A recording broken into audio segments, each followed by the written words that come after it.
Bueno, muy buenas noches, Polo Feeling, los vivos, ¿cómo están? ¿Todo bien? En esta oportunidad vamos a estar hablando con nuestro amigo, el historiador e investigador Maxi Colela, de camisetas de polo, un grande coleccionador de camisetas, junto con el Tucán. Son los dos coleccionistas de camisetas de polo de Argentina y del mundo, los más grandes. Y bueno, Maxi está sacando el libro de polo de River Plate Polo Association, el libro de la historia del polo, que arranca en el siglo XIX, 1893. Así que vamos a estar hablando con Maxi, que tiene todos los registros, tuvo que andar investigando para completar toda la información de los anales del polo. Ha sido de la biblioteca allá de Argentina, de Buenos Aires, de la hemeroteca. Así que bueno, vamos a hablar con Maxi.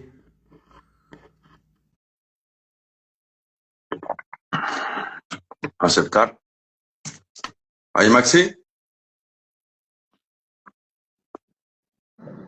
Maxi, ¿Cómo estás, Marlo? capo, ¿Todo bien? ¿qué haces, animal? Bien, muy bien, contento de charlar con vos. Qué gusto, muchas gracias por recibirme. Al contrario, un placer. Bueno, mostrame el libro, a ver, por favor. Bueno, mira, te muestro. Esa es la primicia. Sí, Qué la tremendo. verdad que Felicitaciones, Maxi. estoy muy contento. Realmente es el cierre de una investigación larga de más de 4 años, pero la verdad que me había propuesto terminar de completar todos aquellos huecos, esos baches que habían quedado en la historia de los inicios de nuestro polo. Y completar todo lo que faltaba. Así que bueno, nada, contento de haber podido finalizar esta investigación y que esté ya disponible para todo aquel que también esté interesado en conocer cómo fueron los inicios del polo en el Río de la Plata. Alucinante, Maxi. O sea que fue un periodo de investigación de 4 años. ¿Cómo iniciaste? ¿Cómo se disparó esa primera idea que te llevó a escribir el libro? Bueno, en realidad todo viene a raíz de justamente de lo que tengo acá atrás, ¿no? Que es mi principal entretenimiento, por así decirlo, ¿no? Mi hobby, que es la colección de camisetas y objetos de polo argentino. Siempre me gustó buscarle el correlato, buscarle su ubicación en la historia, buscarle su origen y descripción, ¿no? Entonces, en la búsqueda de esa información, identifiqué que la entidad predecesora de la Asociación Argentina de Polo, es decir, la Polo Association of the River Plate, que había regido durante 30 años el polo en nuestro país, no llevó como corresponde un registro de las actas de los torneos que organizó. Es por eso que quedaron faltando alineaciones completas de muchos equipos, resultados, entrega de premios, caballos ganadores, bueno, en fin, un montón de datos que hasta la publicación de este libro permanecían olvidados, perdidos, y algunos incluso hasta equivocados. Entonces, bueno, nada, me propuse completar todos esos datos que faltaban en la medida de lo posible, recurriendo a fuentes primarias de la época, ¿sí? A las publicaciones periódicas antiguas de la hemeroteca de la Biblioteca Nacional, en la cual los periódicos de la comunidad británica de entonces compartían eh, los deportes que por ese momento se estaban iniciando. Y uno de ellos era el polo. Había muy pocos deportes en ese momento y la relevancia que se le daba era muy poca. La realidad es que cuando uno revisa esas publicaciones, lo que más se encuentra son, llamativamente, ni siquiera fútbol ni rugby, sino carreras de caballos, el turf, el deporte más relevante de ese entonces. Te hablo de fines del siglo anterior al pasado, ¿no? De los fines del siglo XIX. Y en menor medida otros deportes como dentro de ellos se encontraba el polo. Pero esto estaba prácticamente reservado para la comunidad británica de entonces. Había muy poca participación de los así llamados criollos. Pero los que había llamaban mucho la atención. de los británicos y de sus descendientes por las habilidades a caballo que tenían. Gente que estaba muy acostumbrada a montar para sus trabajos rurales. Entonces, cuando lo trasladaban a la cancha, la verdad que se notaba mucho esa diferencia. Quizás no tanto en el taqueo, pero sí en su equitación. Entonces era algo sumamente llamativo. Para situarnos más o menos en la historia del polo mundial, 1875 se funda la Hurlingham Polo Association. Con eso un poco nace el polo moderno y las reglas también. Bueno, eso es a nivel mundial. Es algo interesante lo que acabas de decir, pero en realidad no es tan así. ¿Por qué? Porque el polo tiene su origen en la India, no en el Reino Unido. Está bien, en la India, bajo el dominio británico, es decir, que era parte del Imperio Británico, pero incluso fue anterior. Te cuento por qué. Los ingleses reglamentan el polo a raíz de un juego folclórico que ellos identifican en la India desde mediados del siglo XIX y fundan el primer club de polo en el año 1859. ¿Sí? Ahí es cuando se funda el primer club de polo del mundo, de la historia. 3 años después, en el año 1862, se funda el club de polo más antiguo que aún sigue en existencia, que es el Calcuta Polo Club. ¿Sí? Imagínate que pasaron casi 15 años para que se funde, como vos bien decís, el Hurlingham Club de Fulham, de Londres, pero teniendo en cuenta una particularidad no menor, ¿sí? Ese club inicialmente tenía como actividad deportiva principal el tiro al pichón, ¿sí? Porque es un club que estuvo fundado en sus orígenes y hasta los primeros años por justamente un pigeon shooter, un cazador de palomas. Era un deporte que básicamente se basaba en las apuestas, porque no era un deporte como tal, sino que se apostaba en función de lo que los tiradores podían conseguir. Con el paso del tiempo, no muchos años después de su fundación, esta actividad empezó a ser un poco mal vista por la comunidad británica de entonces. Entonces pasó a quedar un poco en desuso, se fueron muchos socios del Hurlingham Club, pero principalmente se fueron los socios más relevantes del club.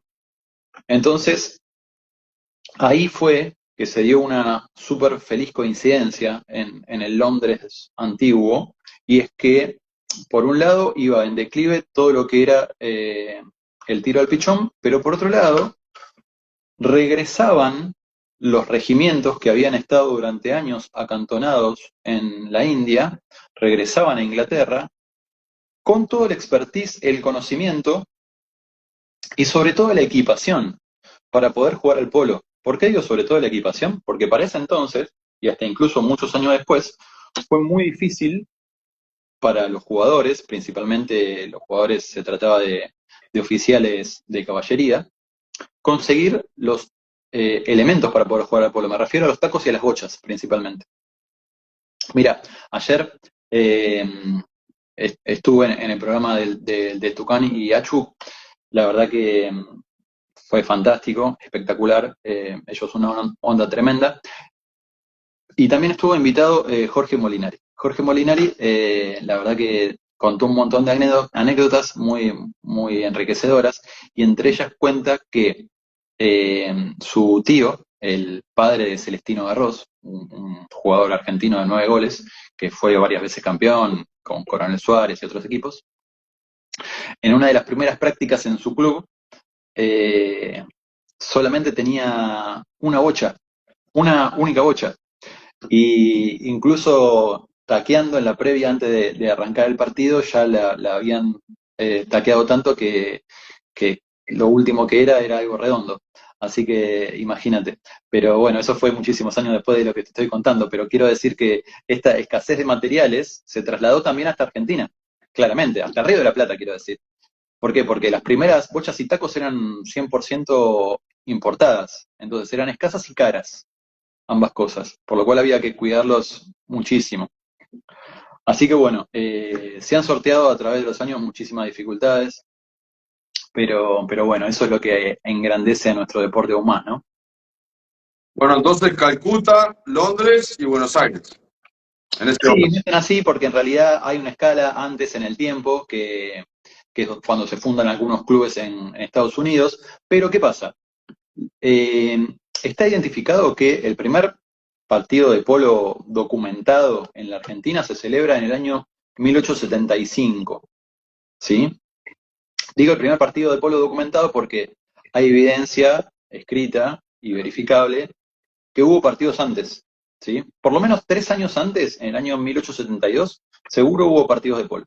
Pero ¿qué pasa? En esa época la Argentina, la verdad que atravesó varios conflictos de todo tipo, principalmente dos grandes pestes, una de cólera y otra de fiebre amarilla, las cuales impidieron la realización casi de cualquier cosa. Entonces, como que los deportes no prosperaron antes en Argentina simplemente por eso, pero si no, seguramente no solo el polo, sino también otros deportes hubiesen prosperado de una manera más temprana. Y bueno, y con respecto a ir más atrás, ya hay una fecha concreta en cuanto a cuándo haya nacido el polo. El nacimiento del polo como tal, ¿qué pasa? Yo te voy a contar. La fecha concreta, si la tuviésemos que establecer, diríamos que es el año 1859, que es cuando se funda el primer club de polo. Pero, en realidad, el deporte viene de un deporte folclórico, digo folclórico porque fue un deporte tribal. Tribal me refiero a que lo practicaba y lo practicó durante al menos 2000 años una tribu del noreste de la India. Es un deporte que digo se llama porque se sigue practicando todavía en Manipur, Sagol Kanhei, ¿sí? Entonces, ese es un deporte que es en lo que se basaron los oficiales británicos para luego reglamentarlo y transformarlo en el polo. ¿Por qué digo luego? Porque este era un deporte que no tenía límite de jugadores.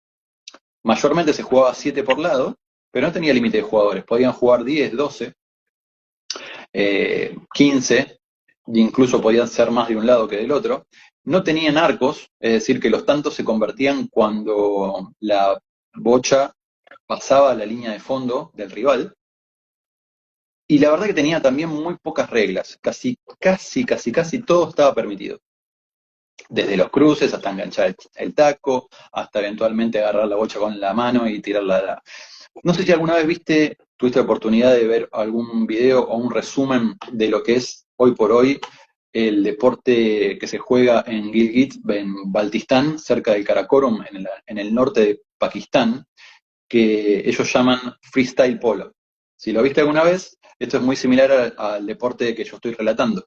Así que, y si no lo viste, está bueno que lo veas y que lo mire la gente que nos está mirando, porque la verdad que es la versión más pura del polo original, que claramente, bueno, tiene un montón de puntos de mejora en lo referido a la seguridad, ¿no? O sea, ya con que el casco sea optativo te digo todo. Entonces, bueno, pero sí es muy interesante de ver y la verdad que la destreza de esos jugadores es también destacable.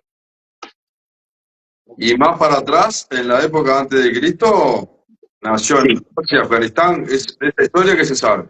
Bueno, eso es así. La verdad que hay toda una controversia al respecto de qué tan antiguo es el polo. Mira, lo que yo te puedo decir es que en Manipur se jugaba desde por lo menos hace 2000 años. Sí existieron otros deportes también tradicionales y folclóricos, tanto en Persia como en China como en Corea, de deportes ecuestres a caballo, pero yo como historiador soy partidario de separar la paja del trigo. Para mí, no todo deporte que se juega a caballo golpeando a alguna esfera con un palo es polo. Bajo ningún concepto entiendo que sea lo mismo. Puede llegar a tener una similitud, pero entiendo que no tiene una relación como tal. De hecho, mira, ayer justamente estábamos hablando de las similitudes con el fútbol. Los historiadores del fútbol dicen que también el fútbol en la Argentina no puede entenderse como que se juega desde 1860 y pico, porque hubo un partido que encima jugaron 8 contra 8 y con reglas muy difusas. Ellos aseguran que el fútbol se empezó a jugar acá en el año 1891, que es cuando establecen las reglas, cuando se organizan.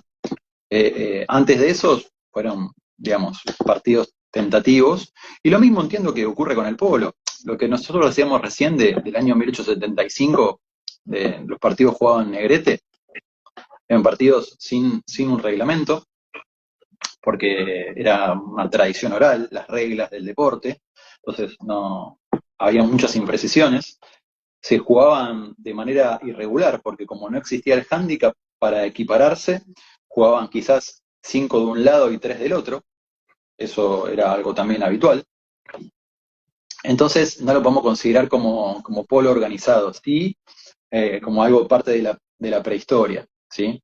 Lo que vos haces referencia de Persia o de Afganistán o de esa zona, es un deporte que se sigue jugando hasta el día de hoy, que se llama Chop Gun. Ese deporte que se llama Chop Gun es uno de los deportes folclóricos que están avalados por la Federación de Deportes Tradicionales, al igual que el pato, que tiene su sede en Azerbaiyán. Azerbaiyán, no me estaría el país. Sí, sí, fue Uruguay hace poquito. Claro, seguramente lo recordés porque Uruguay hizo un muy buen papel ahora en el Mundial, de hecho. Sí, Chopken Polo.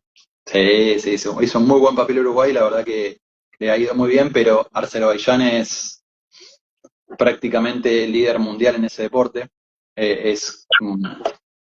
Sus campeonatos están hechos a medida para ellos, son muy buenos y tienen mucho aval del propio país, del propio Estado, para que eso prospere, tienen mucho incentivo y la verdad que les va muy bien y son muy buenos en eso. Bueno, lo mismo pasa en Pakistán. Yo hace poco estuve hablando con los organizadores de los torneos de allá de Pakistán y ellos me decían que tienen el auspicio del Estado Nacional.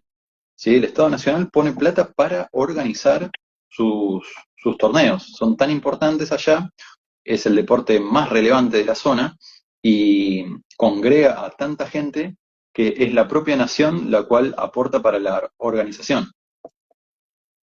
No, estaban como locos mis amigos, los que fueron, Bauti de Castro, Pedro Arocena, Pedrito Arocena, estaban como locos. Dice que era como Palermo.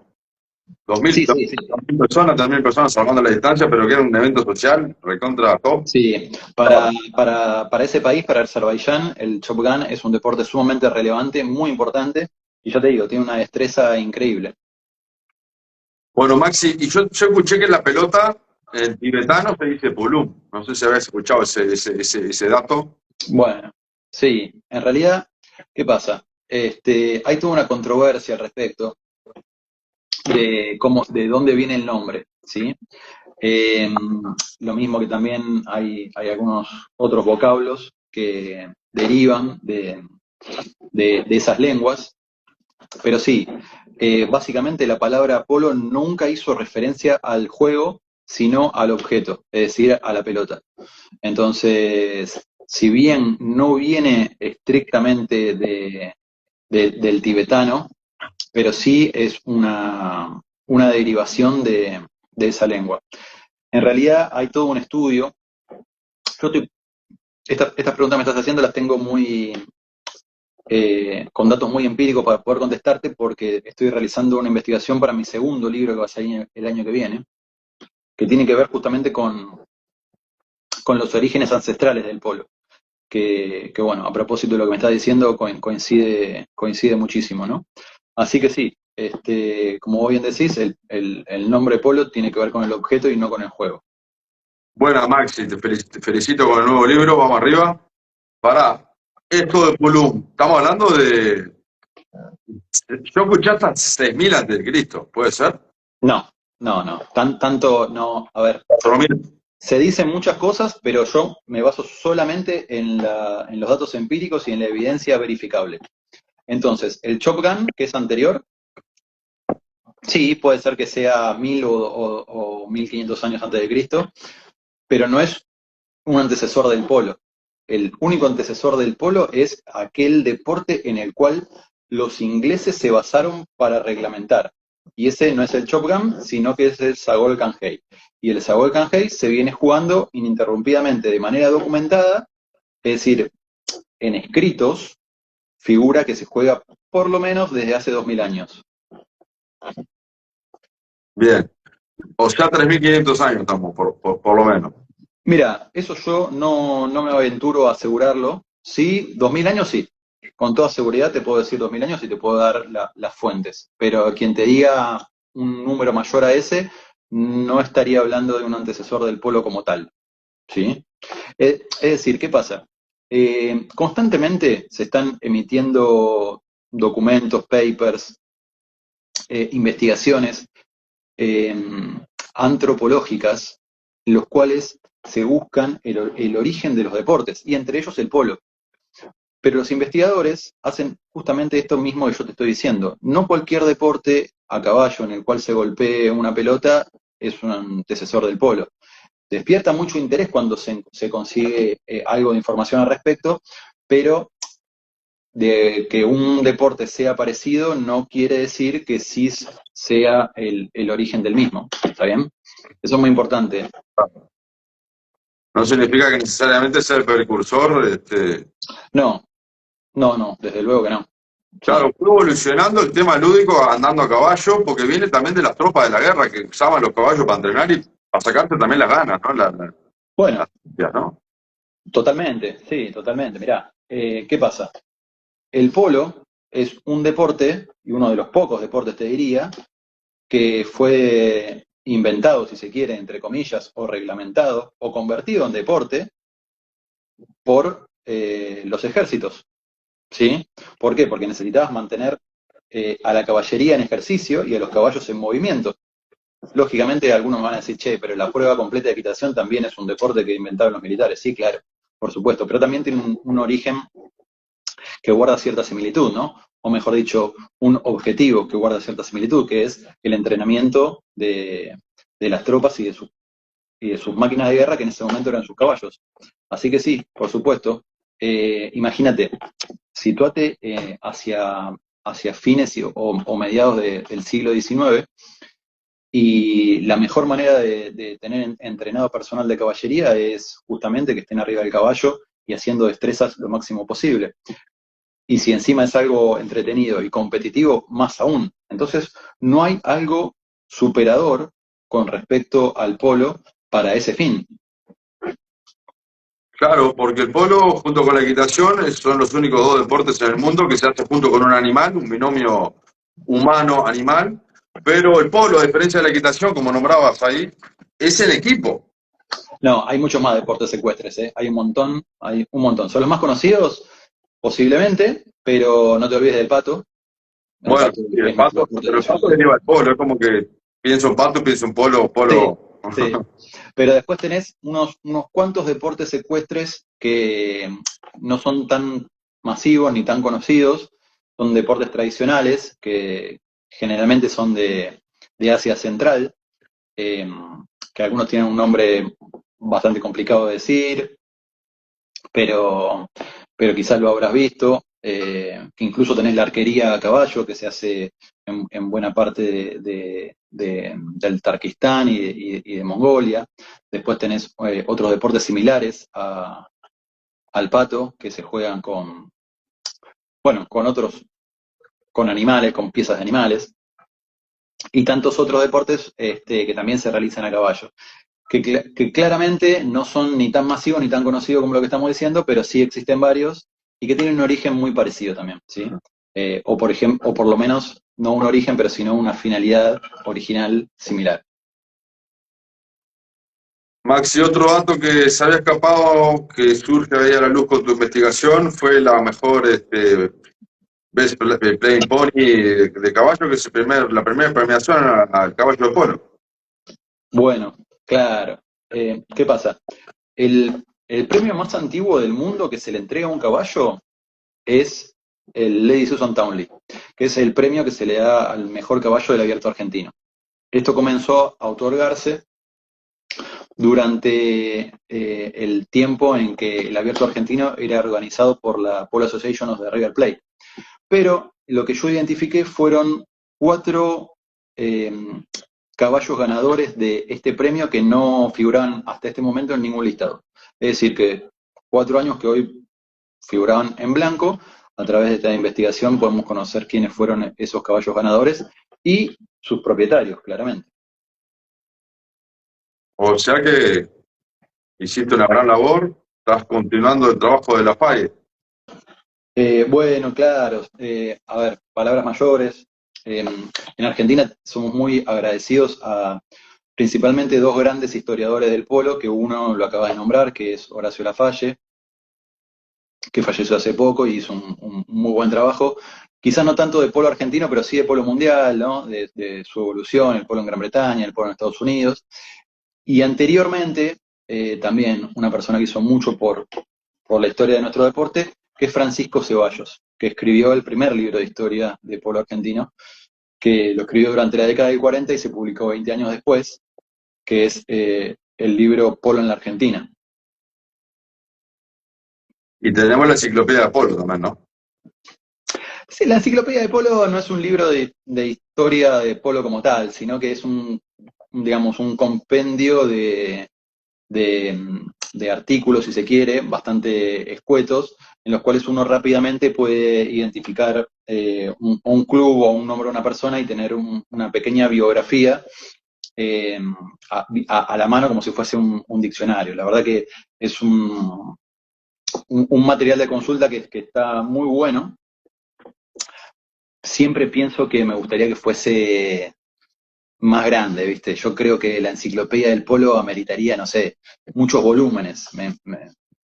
A veces, no sé, me gusta ir a buscar un nombre de un jugador antiguo, por ejemplo, o de un club que ya no existe, y me encuentro con que son 5 o 6 líneas.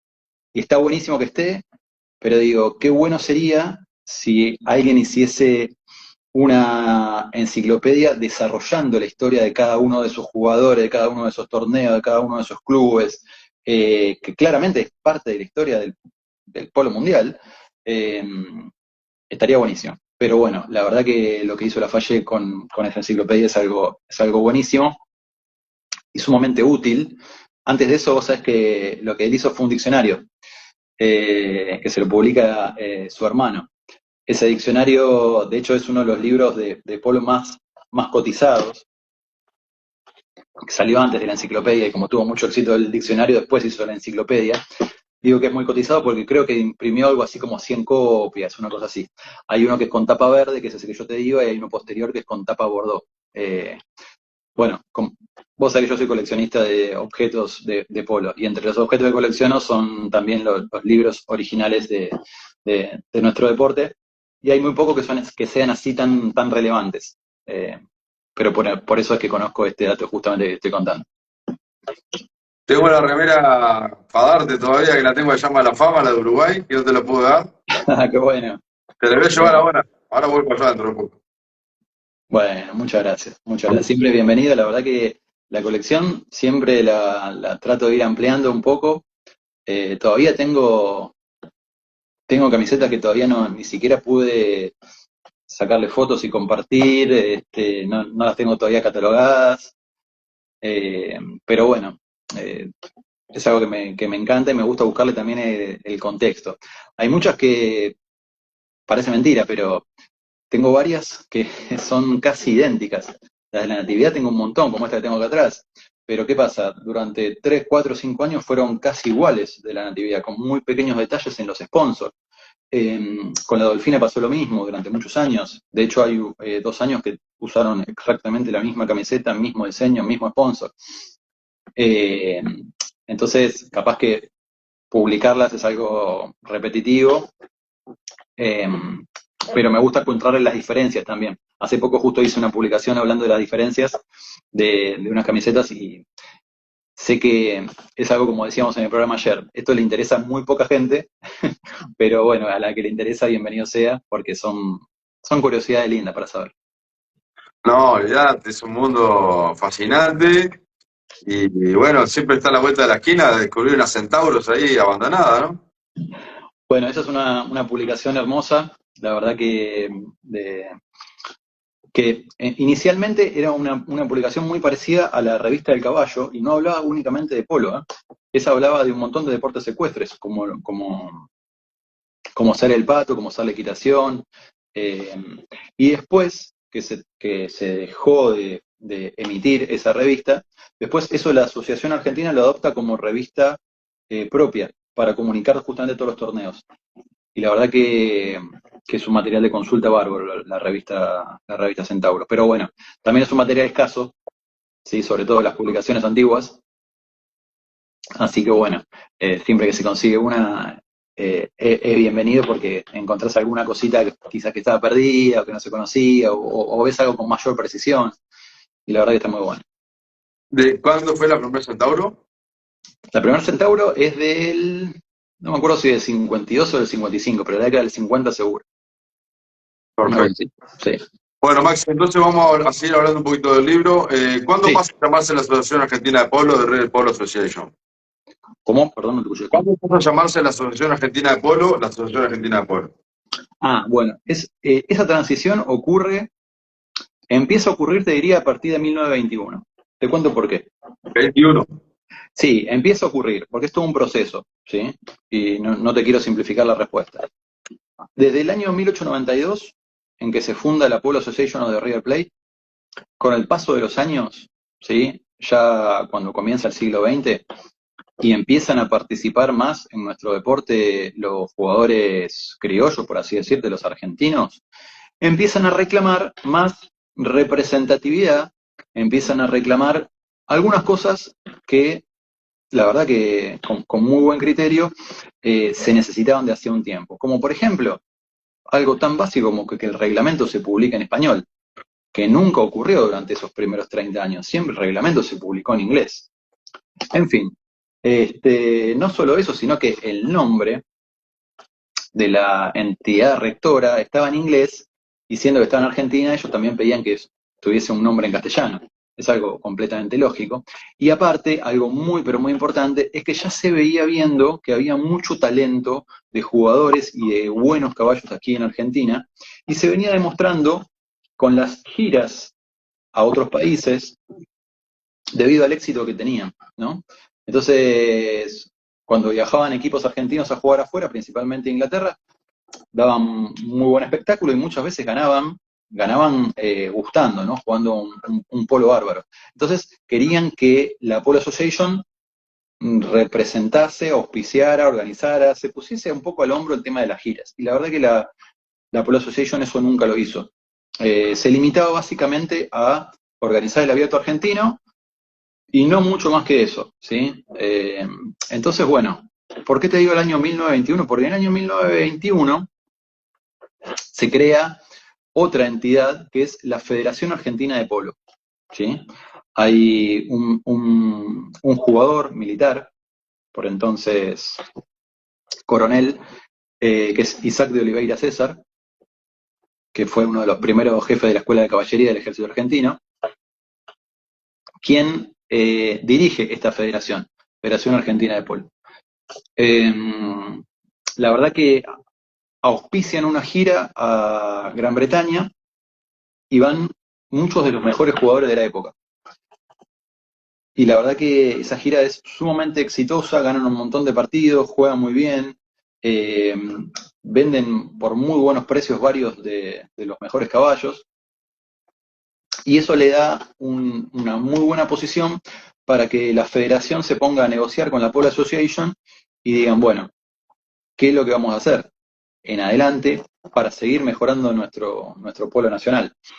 Y eso, a lo largo de un año, tienen muchas reuniones, varias idas y vueltas, y termina convergiendo en lo que fue el Abierto Argentino de 1922, que se juega en septiembre en Hurlingham, y ahí se sientan a discutir los delegados de todos los clubes, ¿sí? Que tenían representatividad en ese momento, con los directivos del Hurlingham Club, que eran a su vez los que soportaban, o mejor dicho, daban mayor apoyo a la Polo Association de River Plate, y los directivos de la Federación Argentina de Polo. Finalmente, te resumo, se ponen de acuerdo y es a partir de ese entonces, en septiembre del año 1922, en el que se termina fundando la Asociación Argentina de Polo, y a partir de ahí se escriben los reglamentos y los estatutos en español, se cambia el nombre por un nombre en castellano como debe ser, y se empieza a fomentar muchísimo y con muy buen criterio las giras al exterior, que en una primera instancia, te hago una salvedad no menor, en una primera instancia, requieren también del apoyo de otra organización muy importante para nuestro deporte, que es el Jockey Club, ¿sí? Hago este comentario porque sin el apoyo económico del Jockey Club no se hubiesen podido hacer muchas de estas giras importantes, incluso también lo que fue el viaje del equipo de la asociación a la participación en los Juegos Olímpicos de 1924, que es donde se gana la primera medalla de oro. Sí, fueron 5 Olimpiadas, ¿verdad? Disculpame, ¿cómo? 5 Olimpiadas donde hubo polo. Sí, sí, pero en las dos últimas es las únicas donde participó Argentina, y las que las ganó claramente en 1924 y en 1936. En el resto, Argentina no había participado. Incluso se da una particularidad, que en las primeras Olimpiadas, en polo, no participaron naciones, es decir, equipos de países como tal, sino fueron equipos integrado por jugadores mixtos de diferentes nacionalidades, mezclados los británicos con los estadounidenses, por ejemplo. Sí, varias preguntas, Maxi. Vamos a tener que ajustar con el tiempo de las respuestas así Sí, salvo que entiendo. puedas a seguir hablando después de las 9. Sí, pero decime lo que quieras. Bueno, tenemos que hablar lo de que la River Polo Association era también para Uruguay, habías dicho. Sí, vos sabés que el objetivo de su fundación fue bastante ambicioso. Cuando lo fundan en el año 1892, invitan a todos los clubes de la zona a participar. Y en ese entonces, para participar del Championship de 1893, convocan también al Montevideo Polo Club. Y el Montevideo Polo Club dice que tiene la intención de enviar un equipo a Buenos Aires a jugar. Finalmente, por cuestiones logísticas, esto no terminó ocurriendo y no hubo ningún club de Uruguay que termine participando. Pero con esto no me refiero al Montevideo Polo Club tradicional que fue fundado en 1930, sino a su antecesor homónimo, que nada tiene que ver con este, que se fundó hacia fines del siglo XIX. Sí, 1893 me habías dicho. Sí, ahí es donde se celebra el primer abierto argentino. Así que, Maxi, no prospera el tema de unificar el polo acá en la región y se forma la Asociación Argentina de Polo. ¿En qué año? La Asociación Argentina de Polo se forma en el año 1922. En 1922. O sea, un año después de la federación. Correcto, así es. Es una fusión, en realidad, entre la Polo Association y la Federación Argentina. Perfecto. ¿Y había dicho que se juntaban a jugar ahí en Negrete? No, eso ocurrió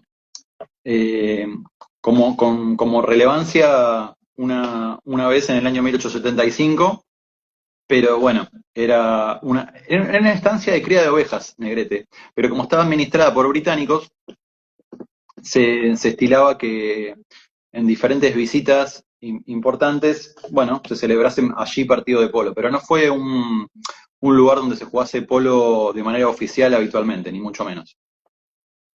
Bueno, no hemos hablado del otro polo de polo, que es el tercer polo del mundo, el polo americano, y la copa que hacían el test match entre Inglaterra y Estados Unidos. Sí, bueno, es verdad, es Es verdad. un profesor también, ¿no? Del polo. O sea, Sí, en su momento fueron, y durante bastantes años, fueron las dos potencias, ¿no? Gran Bretaña y Estados Unidos. Entonces celebraban una especie de tech match para dirimir quién era el mejor, pero al poco tiempo, ya para la década de 1920, empezó a disputarse lo que es la Copa de las Américas. Entonces Estados Unidos dejó del lado de Inglaterra y esa copa se jugó solamente entre Argentina y Estados Unidos, ¿no? Sí, el partido ese entre los americanos y los ingleses es precursor de la Coronation, como tengo entendido. En realidad no tiene una relación directa, si bien en la línea de tiempo es algo que ocurre antes. La Coronation es simplemente un tech match para celebrar la coronación del rey, ¿no? Entonces, entre otros festejos, se institucionalizó ese test match en que un equipo británico invita a otro equipo a jugar ese partido único, por así decirlo, a modo de celebrar la coronación del rey, que después, durante muchos años, fue digamos, en honor a la coronación de la reina, ¿no? 1911, primer Coronation, ¿no? 1911, exactamente, claro. Sí, así es.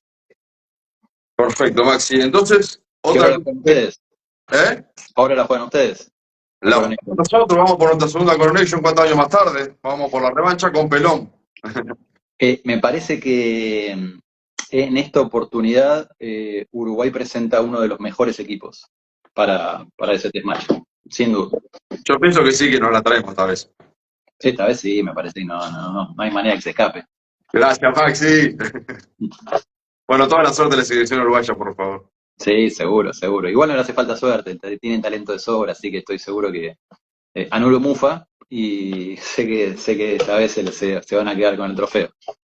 Gracias. La verdad que están volando. Bueno, Maxi, y otra pregunta. ¿Cuál es el primer contacto de los nobles, digamos, de los ingleses, de los reyes con el polo? ¿Cómo surge? Ya lo dijimos que lo traen de India, obviamente, con Sí. todo, ¿no? Su esplendor. Sí. ¿Cuál es el primer rey que se monta a caballo con el polo? ¿Hay registro de eso? Sí. Mirá, es más, te voy a decir, hay una gira en la década de 1860 de lo que es el por entonces duque de Edimburgo, que se dice prestar servicio, pero en realidad va a conocer parte de su imperio en la India, ¿sí? Entonces, la escolta real del duque de Edimburgo es el regimiento 10 de húsares, ¿sí? Uno de los regimientos de élite, que ya no existe más, de la corona británica, y es la guardia personal del duque de Edimburgo.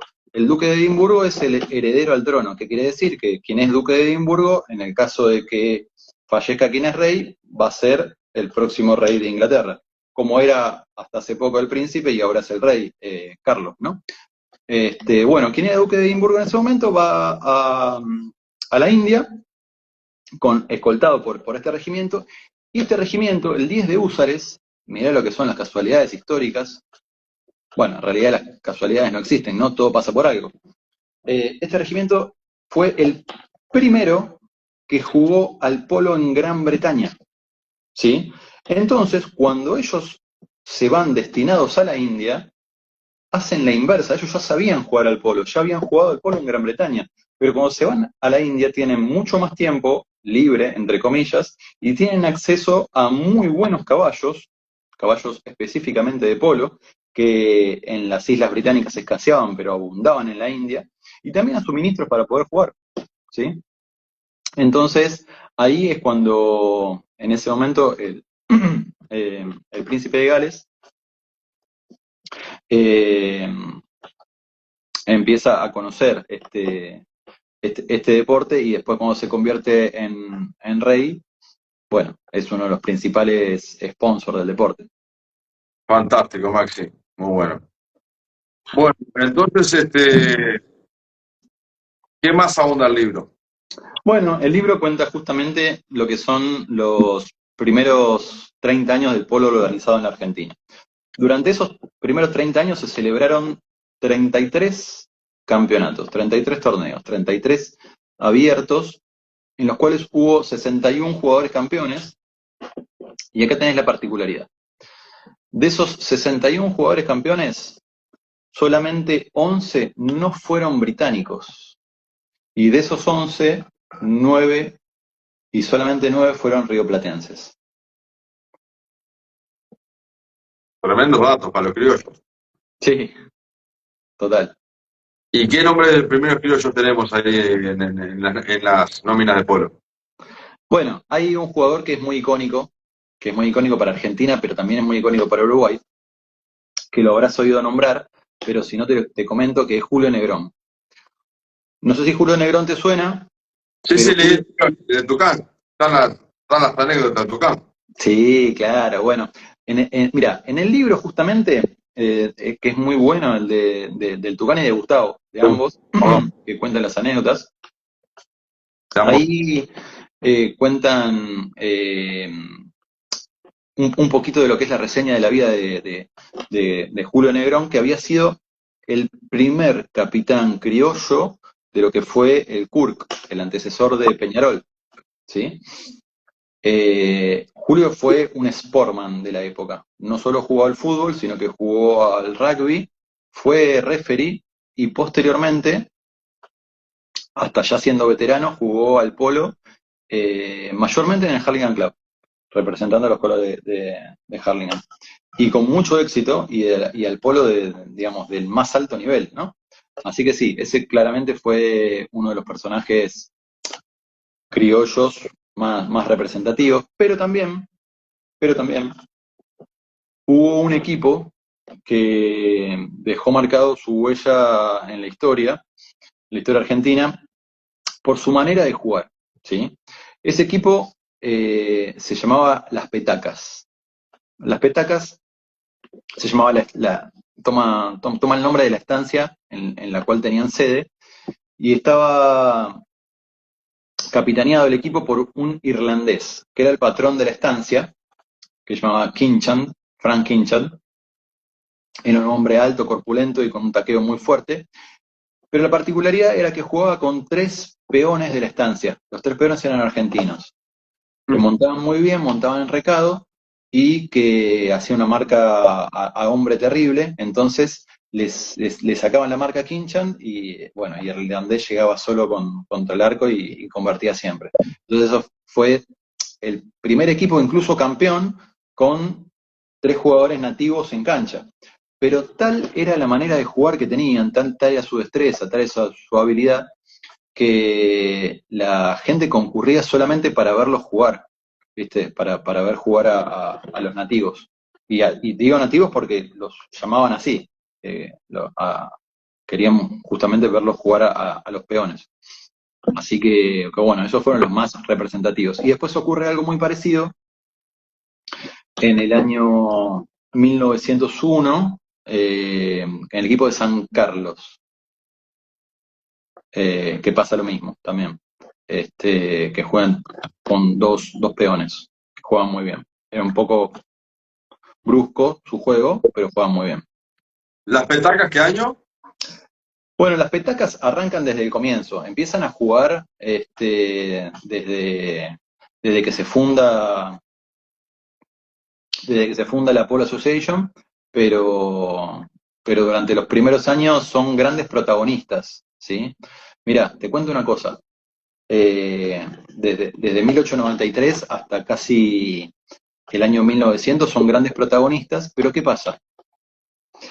El dueño de la estancia, un inglés que tenía varias estancias, no solo las petacas, sino varias estancias en la provincia de Santa Fe, un buen día llega de visita, de sorpresa, a la estancia, y descubre que los boxes que había mandado a construir para resguardar a los toros campeones que criaba, eran toros Shorton, eh, estaban ocupados por los caballos de polo. Y los toros estaban pastando libremente a la intemperie, todos los campeones que había traído importados de Inglaterra.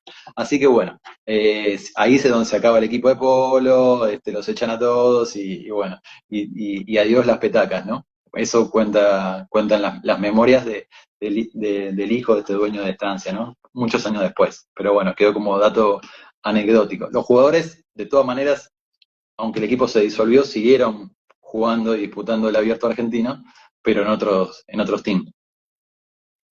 Bueno, perfecto, Maxi. Entonces, ¿cuándo arranca el primer abierto de Hurlingham? El primer abierto De Hurlingham.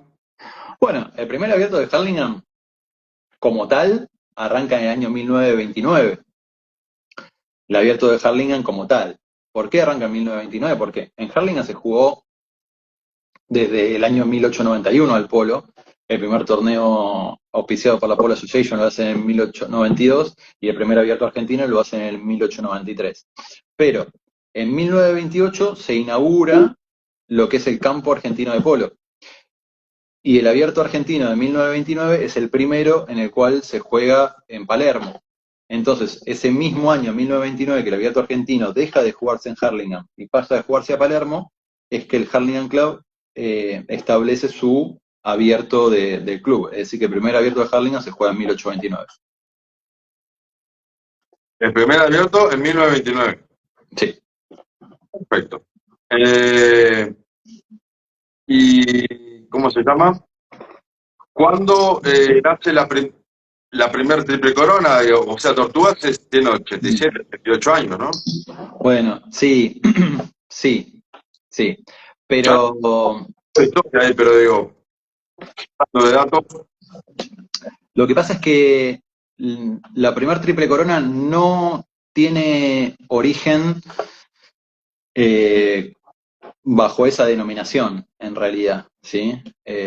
O sea, la triple corona como tal la podemos llegar a ubicar recién en la década del 70, ¿sí? Cuando por primera vez la gana Coronel Suárez. Porque, ¿qué pasa?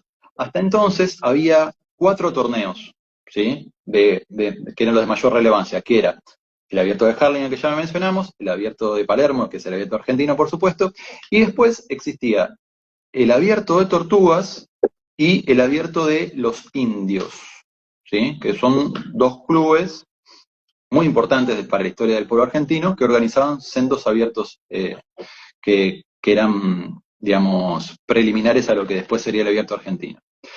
¿Qué pasa?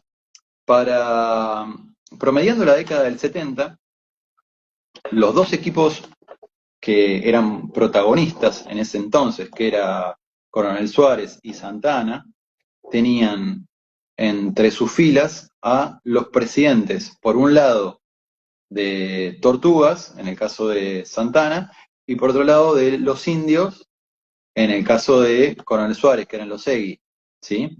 Entonces, en un buen momento, se ponen de acuerdo para que el abierto pase a llamarse, de manera mancomunada, los Indios Tortugas. Y se juega en 2 zonas, ¿viste? Se juega por un lado la zona de los Indios, por otro lado se juega la zona de Tortugas, y después los ganadores de cada zona disputan una final unificando el título, ¿no? Entonces, a partir de ese momento, y durante muchos años, el abierto que hoy conocemos como el abierto de Tortugas, era en realidad el abierto de los Indios Tortugas. Después, ya recién para la década de 1990, se termina separando y es solamente el abierto de Tortugas, ¿no? Cuando ya los Indios no colaboró más en su organización, por así decirlo, ¿no? Así que sí, la triple corona, como la conocemos nosotros actualmente, si tenemos que situar su origen, lo debemos hacer en la década del 70. perfecto. Amén que tanto el abierto de Tortugas como, por supuesto, el de Hurlingham sean muy anteriores a ese entonces, ¿sí? Claro, habíamos dicho 1921 o 29, me dijiste. 29 Hurlingham, pero la Copa Emilio de Anchorena es de principio del siglo XX, es incluso anterior, 20 años antes, incluso de ese. Pero no se jugaba en Tortugas en la Copa Emilio de Anchorena en ese momento. La Copa Emilio de Anchorena se jugó en diferentes sedes, se jugó en Tortuga, por supuesto, pero también se jugó en el predio de la Sociedad Esportiva, se jugó mismo en Hurlingham. Así que, bueno, nada. Digo Emilio Anchorena porque es el trofeo que se entrega para el ganador del Abierto de Tortuga, ¿no? Sí, ¿quién era Emilio Anchorena? Qué buena pregunta estás haciendo. Emilio Anchorena era uno de los hermanos Anchorena, justamente. Anchorena era una familia muy tradicional de Argentina, una familia muy rica, dedicada principalmente a la ganadería. Y Emilio Anchorena fue quien dona justamente este trofeo. Era tradición en aquel entonces que quien donase el trofeo, la persona fuera homenajeada con su nombre en el torneo, ¿no? Entonces es por eso que lo mismo ocurre con la Copa Drysdale, por ejemplo, con la Copa Balfour que organiza el Venado Tuerto y con tantas otras copas que llevan el nombre de una persona que son quienes donaron ese trofeo, porque en ese momento los trofeos eran algo muy costoso. Bueno, siguen siendo los trofeos buenos importados, que son de plata esterlina, son algo muy costoso y quienes lo donaran generalmente eran, bueno, gente muy acaudalada que podía hacerlo y que lo hacía para colaborar o para engrandecer aún más la historia de los clubes o entidades de las cuales formaban parte. Perfecto, Maxi. Entonces, a partir de 1929, entran a correr ambos torneos, Hurlingham y Palermo, ininterrumpidos hasta el momento. Bueno, eso también es una aseveración que no es precisa porque se interrumpieron. Vos sabés que se han interrumpido en algún momento. De hecho, el Abierto de Palermo, o mejor dicho, el Abierto Argentino, tuvo dos ediciones una que no se terminó y otra que no se celebró. La que no se terminó fue la de 1914, que en mi libro explico todos los motivos y doy todas las alineaciones y los resultados de los partidos. Y la que no se celebró directamente fue la de 1945. ¿Sí? En 1945, debido bueno, a la situación que atravesaba el país, ¿no? En ese momento, porque hay una simplificación sumamente errónea que dice que en 1945 no se juega el Abierto Argentino por la Segunda Guerra Mundial. Digo sumamente errónea porque incluso ya había finalizado la guerra para ese entonces, pero ese no es el motivo por el cual no se jugó. Pero bueno, esa fue una de las muy pocas interrupciones que tuvo el Abierto de Palermo ese año. ¿Y no se sabe por qué no se jugó? No, a ver, sí se sabe, pero no se dice abiertamente. Si es, Por- a ver, para que te des una idea, en ese momento fue por una cuestión política y para ese entonces como que los deportes como el polo estaban para un sector minoritario, pero bastante representativo de la población, no estaba bien visto. Entonces se optó por que no se jugase. Una pena porque sí se jugó Hurlingham ese año, y la verdad que se jugaron otros abiertos como el Jockey Club, pero no se jugó el abierto argentino. Bueno, Maxi, dame un día en la vida de Maxi, si querés, para ir redondeando la charla. ¿Cómo, cómo es ir a la biblioteca? ¿Cuántas horas pasás? ¿Qué haces? ¿Estás ahí? Bueno, nada, mira, es como todos tenemos algún hobby en la vida, a mí me gusta no quedarme con la duda con nada. Entonces, en cuanto hay algo que no conozco, me gusta ir a buscar a la fuente su origen. Yo en lo particular disfruto mucho del polo y estoy todos los días de la semana viendo algo de polo. Si no veo un partido, voy a verlo presencialmente, si no, estoy viendo algún documento, algún libro, charlando con amigos al respecto, intercambiando información, preguntando. Es lo que me gusta, como a otros les gusta el fútbol, coleccionar estampillas, figuritas o camisetas de otro deporte. Bueno, es lo que me gusta a mí. Entonces, en cuanto me propuse esta investigación, si me preguntás cuánto tiempo le dediqué, y le dedicaba mínimamente 1 o 2 horas por día todos los días. Pero había días en los que tenía mayor disponibilidad de tiempo y le dedicaba mucho más. Capaz tenía el día libre, le dedicaba el día entero. Pero bueno, en cuanto finalicé la investigación de este libro, ya me busqué una investigación nueva para el libro que espero poder publicar el año que viene. Qué genio, Maxi. Felicitaciones, todo el éxito. Contanos dónde podemos conseguir el libro, que ya se agotó la primera edición. Una locura. Bueno, sí, la verdad que quedan muy poquitos, eh, porque también no, te soy sincero, no imprimí una tirada grande, es una tirada más bien limitada. Se puede conseguir a través de la editorial Autores de Argentina, de su sitio web y de su tienda en Mercado Libre. Perfecto. Y obviamente preguntándote a vos por mensaje privado acá y a mí. Sí, sí, desde luego. Sí. Bueno, entonces el libro que es de lectura fácil, ¿cuántas páginas tiene más o menos? Es un libro que tiene casi 250 páginas, sí, es de lectura fácil, yo lo segmenté por año, como para que uno también, si quiere ir a buscar información, directamente vaya al año de su interés, ¿viste? No sé, 1913 vas a ese año y ahí ves todos los equipos que jugaron, cómo eran las alineaciones, cómo salen los partidos. También un poco de contexto de lo que era el polo en ese momento, en cada uno de los años, cómo fue evolucionando, qué novedad se incorporó, si cambió alguna regla, si incorporó alguna otra, si hubo algún juego relevante. Y también me gustó algo que me pareció atractivo poder incluir, es una pequeña biografía de los 100 jugadores más relevantes de ese momento. Los 100 jugadores más relevantes que jugaron durante esos 30 años, bueno, están puestos ahí en el libro, están subrayados o mejor dicho, resaltados en negrita, como para que uno fácilmente los identifique y con un índice al final, como para ir a buscarlo de manera alfabética si también uno quiere, y ver por qué ese jugador fue relevante, qué es lo que hizo, qué fue lo que ganó, en dónde jugó y con quién. Qué tremendo, Maxi, qué buen laburo, ¿eh?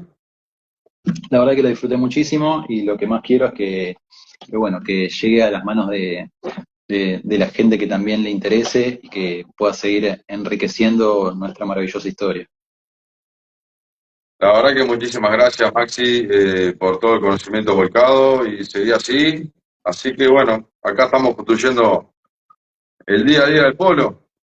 Sí, así es. Bueno, gracias a vos, Marlo querido. La verdad que te tengo que pedir una disculpa que no nos pudimos juntar antes. No, Eh, pero para mí es un placer poder charlar contigo y poder tener esta conversación, así que te estoy agradecido. muchísimas gracias, Maxi. Me quedó una preguntita. ¿Cuántas remeras tenés? Muchas, muchas. Ya te digo, creo que, si no tengo mal el número, 260 y algo. ¿Una? ¿Cómo? ¿Tu favorita? No, no tengo ninguna duda cuál es mi favorita. Mirá, yo tengo un montón de ídolos acá atrás, tengo algunos cuadros que no son de camisetas, pero son de, digamos, de ilustraciones de camisetas. Y está Cambiaso, Autier, Memo Gracia. Esta es la de Geta Castañola de 1922, cuando se convierte en el primer 10 goles más joven de la historia, que después lo supera por otro, ¿no? Pero bueno, en ese momento fue el primero. Eh, pero mi favorita es la de Juan Carlitos, la de Juan Carlitos de la Copa de las Américas, de 1980, último partido. Tremenda. Sí, es tremenda, la verdad que sí. Maxi, te iba a hacer otra pregunta. Este, bueno, excelente, Maxi. La verdad que muchos éxitos con el libro, que vendas mucho y que sigas investigando. Bueno, Bueno, después, cuando- te vuelvo a agradecer. Y la verdad que no es el fin tener muchas ventas ni que se venda un montón, porque la verdad que aparte son pocas copias, sino que llegue a las personas adecuadas. ¿Cuáles son las personas adecuadas? Personas que le guste el polo, personas que le guste saber cuál es el origen de nuestro deporte. Porque ¿sabés qué pasa, Marlo? ¿Sabés qué es lo que yo pienso? Que no se puede amar lo que no se conoce. Entonces, si te gusta el polo, tenés que conocerlo. ¿Y cómo mejor que conocerlo que conociendo todos sus detalles, su historia, sus inicios, sus orígenes y los por qué? Entonces, tener ese hambre constante de querer saber más y conocer más. Y que ojalá que este libro pueda ser un pequeño aporte, un minúsculo grano de arena en todo ese mar de historia tan rica que tiene nuestro polo argentino. sí, sin duda ya lo está haciendo y lo será. Me acordé lo que te iba a preguntar. Hablando de la numerología de los 10 húsares, ¿no? Que de lo que deriva el posible 10 handicap. también hay mucho número con respecto al 8 en el polo. No sé. Con respecto al 8. Al 8, porque hay 4 jugadores, este, 4 jugadores de un lado, 4 jugadores del otro. 4 Ujú. de un lado, 4 caballos del otro, 8. Después 8 chakras. Y bueno, después Sí, no lo había pensado, pero sí, es verdad. el 8 como el infinito, ¿no? Es como que Bueno, puede ser, puede ser. Mira, en un principio no se jugaba con 8 checkers. En un principio el polo se separaba había solamente 2 tiempos. Después hubo 4 que se denominaban quarters directamente, no se les decía checkers. De hecho, la palabra checker se empieza a usar recién hacia fines del siglo XIX. Tiene un origen también bastante interesante que un día lo charlamos. hindú. No, pero después un día, en otra charla te lo voy a contar, que vale la pena. Eh, pero eran 4 tiempos de 15 minutos en un principio, ¿sí? Después se empezó a jugar tiempos de 10 minutos. Entonces, lo que antes llamaban quarters, se lo empezó a llamar tens, ¿viste? Por su duración, ¿no? Y recién después se hicieron de la longitud que tenemos al día de hoy, ¿no? Más acotados justamente a la resistencia que podía tener un caballo. Porque, ¿qué pasa? En un principio no estaba permitido cambiar de caballo en todo el partido. O sea que vos, el caballo que usabas para entrar a la cancha era el único caballo con el cual ibas a poder contar. No podías tener caballos frescos. Como no se podía cambiar el jugador, tampoco se podía cambiar de monta. Por un lado, porque tampoco había disponibilidad de tantos caballos, pero por otro lado, porque era una regla que te hacía quizás ser más cuidadoso. Obviamente, el polo de aquel entonces no era un polo abierto, ni mucho menos, entonces prácticamente no existía la posibilidad de que se generase que alguien se cortase y se mandara un galope como ocurre eventualmente a día de hoy, ¿no? Pero por eso no se gastaban tanto los caballos, pero tampoco se podía jugar con caballos frescos. Entonces, era un jugador, un caballo por partido. Me acordé de otra con el 8, el 80, la valorización perfecta en cancha, 80 goles. 80 goles, sí, también. Bueno, una coincidencia más. La verdad que sí. Este, pero bueno, eh, no soy muy, digamos, fan de la numerología. No sabría decirte qué significa el 8. Yo no, yo tampoco, pero es como que, viste, esas coincidencias son evidentes y son tan simples que a veces uno no las ve y hay que mirar un poco por ahí, la verdad, ni idea. No, el 8 supuestamente significa el infinito, es como que no termina nunca, viste, el símbolo del 8. Sí, sí, sí. Bueno, me gusta. Un dato para tener en cuenta. Sí, la verdad que está bueno, hay que tirar piques entre amigos. Brainstorming de ideas. Tal cual. ¿Qué te parece? Tío, te felicito, vamos arriba, sos un capo, guacho. Bueno, muchas gracias, Marlo querido. Bueno, vamos a ver si cuando veo ese libro y nos vemos para allá, en breves. Ojalá que nos podamos ver pronto, que venga para acá, que cubras algún gran evento como hace siempre, y bueno, y tengamos la posibilidad de seguir charlando. Muchas gracias, Maxi. Te vas para la rural de Prado, de Palermo ahora. Sí, sí, ya arranca el rural ahora el jueves, así que el jueves a la mañana ya estoy ahí.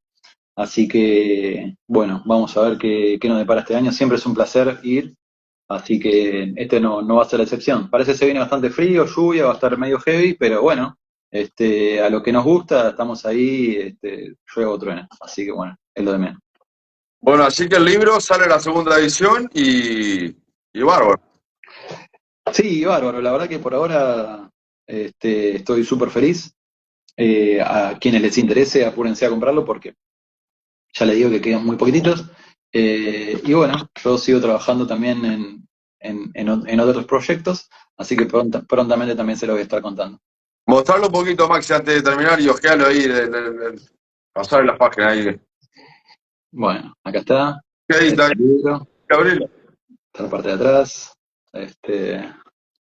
No sé si les puedo mostrar. Es un libro de Polo que a diferencia de la gran mayoría no tiene ni una sola ilustración. A Qué, propósito lo quise hacer así, más que nada para concentrarme en el texto, que es lo importante. qué tremendo, Maxi. Alucinante. Muchísimas gracias, ¿eh? Al contrario, no, gracias a vos, Marlo. Bueno, capo, hablamos éxitos. Éxito para vos también. Y bueno, que sigas con la producción literaria, ¿eh? Investigativa. Vamos a tratar. Gracias. Bueno, arriba, éxitos. Bueno, Vamos a tener suerte mañana. muchas gracias, saludos para todos, Gracias. éxitos. Chao, chao.